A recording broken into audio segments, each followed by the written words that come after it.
So this young South African girl is asking her community people if we close these small sponsor shops, where won't go they get all these small things we need buy. Well, if you go South Africa now, up and down, everywhere you go, all those shops are owned by foreigners. They are all closed.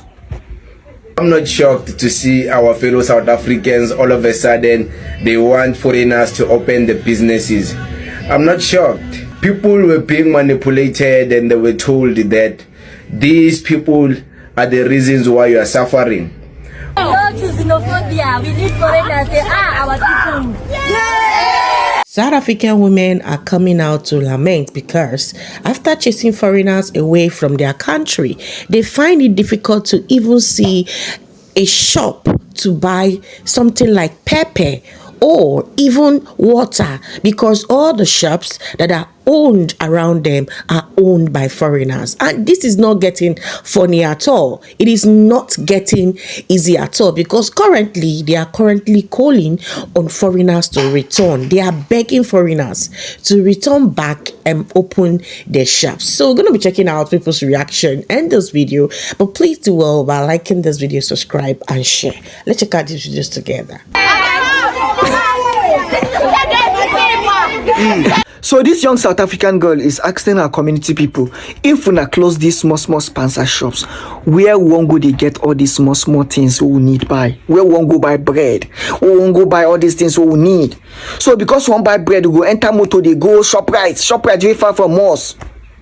Imagine say you won't buy bread, you guys spend $8 go, $8 come back, because you won't go buy bread of $2.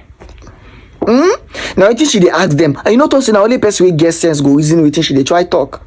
They need them. They need those sponsor shops. Here's the thing. If to say South Africans get their own businesses, for no damage them. But all those shops are owned by foreigners. If you go South Africa now, up and down, everywhere you go, all those shops are owned by foreigners. They are all closed. So they need them. Now waiting the damage there now, they are suffering for that thing. Like this now, some other communities are learning from other communities that close all those sponsor shops, that looted them. They are learning from their mistakes. They don't want anyone to near them. As I'm telling you like this, taxi drivers in some community are protecting all those sponsor shops where they around their community. They protect them with gun. And they tell you, South Africans protecting sponsor shops that are owned by foreigners. You can see them. You see, we don't go tell you now. We don't go land the hard way. And for the South Africans, once you have managed to kick out all the foreign nationals, both legal and illegal, in South Africa, please update us on how many new jobs there were, and let us know how many South Africans that didn't have jobs, that were unemployed, and because hundreds and thousands of Congolese, Nigerians, Zimbabweans, Namibians, Ghanaians, so many different people have gone back to their homes. Let us know how many new jobs there are for these South African citizens. Because what is happening in South Africa is honestly, it's so disappointing, it's disgusting, and it's inhumane. I'm not shocked to see our fellow South Africans all of a sudden they want foreigners to open the businesses. I'm not shocked. You know, the same South Africans who wanted foreigners to go, who wanted sponsor shops to close, today are the same people who want those foreigners to come back. They want the Somalians and the Ethiopians to open the sponsor shops. They want their hairdressers to come back. They want their nannies and their garden boys to come back. I'm not shocked. I mean, people were being manipulated and they were told that these people are the reasons why you are suffering. But then as soon as those people were taken out of the picture, people saw the truth for what it was. They realized that even though these foreigners are not here anymore, even though these shops are not here anymore, it seems as if our life is even gonna get harder than it was with them around. Now we have to travel far to go and buy from ShopRite. Now we have to go to town just to buy bread. We are no more going to be buying bread from the corner. And when they look around and they check for any South Africans who have finally stepped up to open businesses like sponsor shops, they see that abeko, not even one is around the corner, but we were told that we must close these shops that were feeding us here in the hood. Then people started waking up and realizing our problems was really not foreigners, to be honest. Our problems was something else. And I like the fact that it took foreigners having to go back to their countries. It took some of the foreigners having to sit back and not go outside. It took Pakistanis, Indians, Somalians, Ethiopians to stop opening spaza shops. It took all of that moment whereby foreigners were silent and businesses were shut, hair salons were closed. It took that moment for South Africans to realize, Yazin, our problems are bigger than this, what we're being told. Then people started waking up. That's why you now see many videos of people busy begging Ethiopians and Somalians to go back to opening spaza shops. You see people are busy saying, hey, we want our mechanics back. We want our Patrao and our Carlos back. It's true. It's happening in real life. It's not just content. Our grannies, they're busy crying because they can't busy sending kids to town every day, spending money on transport just to buy the basic bread. Our grannies were used to just giving a child money to go around the corner and buy a cold drink and bread. Now our grannies have to spend more. Bayakala. Our grannies bayakala because now they're saying, most these foreigners were helping us. They were giving us food on credit. They were giving us things on credit. The grannies are standing up. They're like, "Aye, we don't see the reason why never valile labantu laba because they've been helping us." It's true. It's happening in real life. So I'm not shocked. I mean, I predicted it. I predicted that this will happen.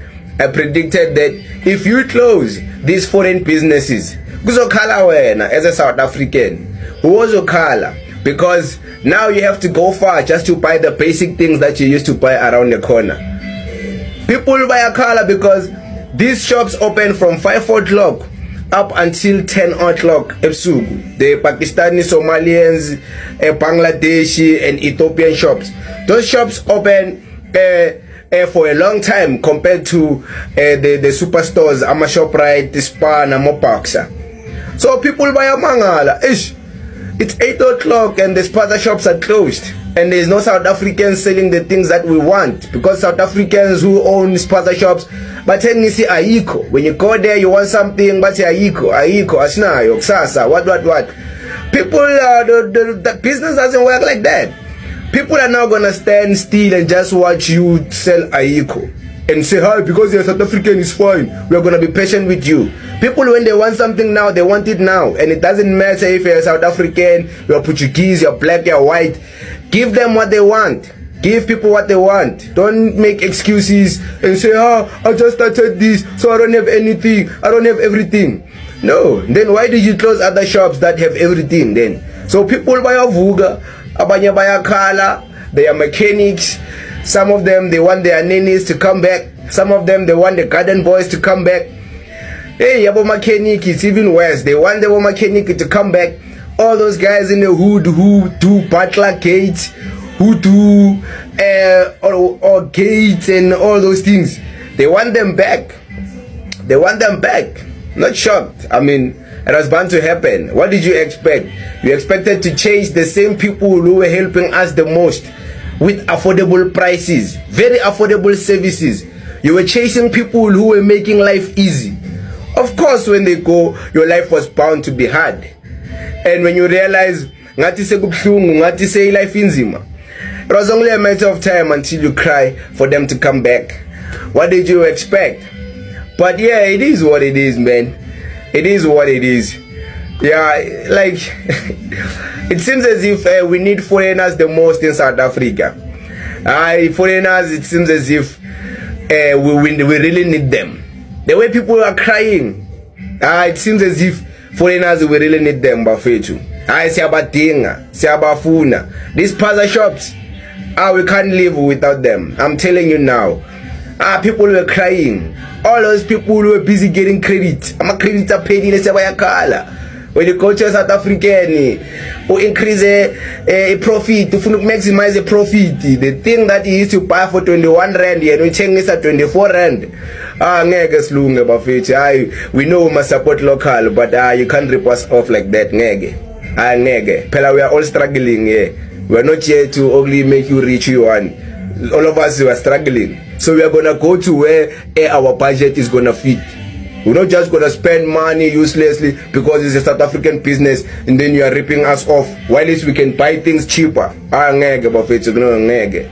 Angeke phela siyasogola la South Africa. Siyasogola la South Africa. We can't be exploited just because it's a South African business. Ngeke. But it is what it is. Dango. I saw a video of South African women rejoicing because a foreign national's shop was handed over to them.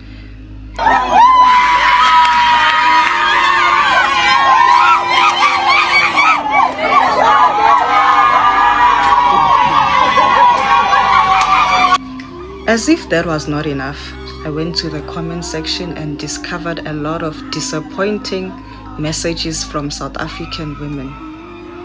Oh, I can now open my shop. I can now open a saloon. I can now open my business. And the question is, what have you been doing with your life? Why didn't you open the shop since? Why didn't you open a saloon since? Why didn't you open that business since? What have you been doing with your life, sister? Why is it that it's only now that foreign nationals are being chased away from South Africa, it's now that you are seeing an opportunity to open that business? What have you been doing for the past 10 years? What have you been doing when the foreign nationals were busy thriving? The truth is plain and simple. You are jealous of your African sisters and brothers who have been thriving in business. And in case no one told you, I'm gonna tell you. You lack business skills, you lack business management, and you are unemployable.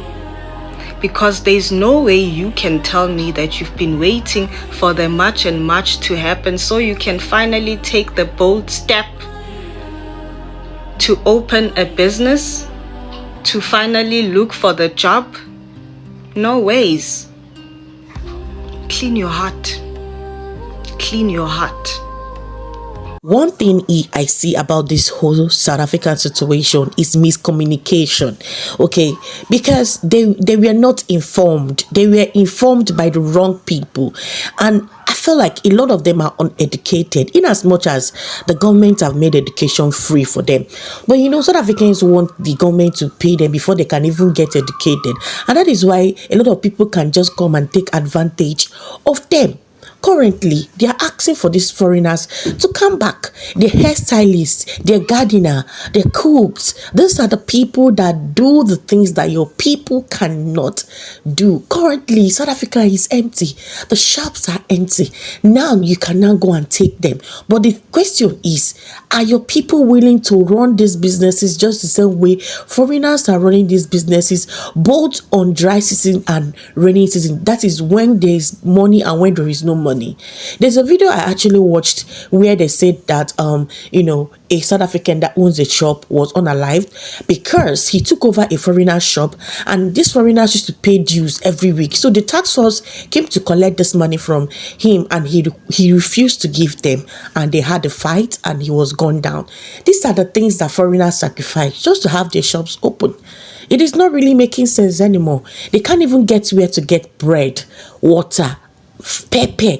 This is not funny at all. Let me know what you think on the comment section. Do you think that what South Africans are taking are the right paths, or they are being deceived? Let me know what your thoughts on the comment section. Please do me well by liking this video. Please subscribe to the channel if you haven't. I'll see you on my next one. Bye.